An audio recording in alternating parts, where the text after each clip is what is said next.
वर्षा दिने माछ पोखरीर जत्न केमिति नेबे चासी जानिबा निहाती दरकार। माछ चाष एक लाभजनक चाष। आम ओडिशा रे माछर चाहिदा खूब अधिक। एने माछ चाष को एक लाभजनक व्यवसाय मध्यरे गणना करा जाए।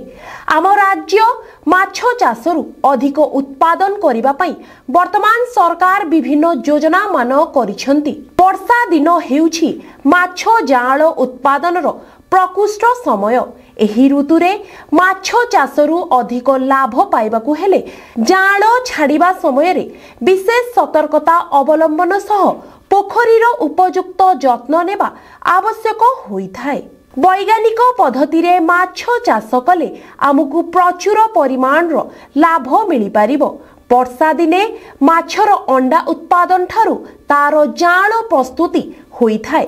एही दिनरे माछ जाळर व्यवसाय अधिक परिमाण रे होइथाय ओ चासी माने मध्य पोखरी प्रस्तुत करिथांती ओ जाळ नै एथिरे छाडी थांती। तेबे वर्षा दिने अधिक माछ उत्पादन पई केतेक साधारण विषय रे प्रति चासी ध्यान देबा उचित होइथाय। उपयुक्त पोखरी प्रस्तुति ओ उन्नत मानरर जाळ छाड़िबा, पोखरी रे भासमान खाद्य प्रयोग, उन्नत पोखरी परिचालना एही सबु दिग प्रति चासी विशेष ध्यान देबा उचित। माछ चाष रे प्रचुर लाभ मिली थाए।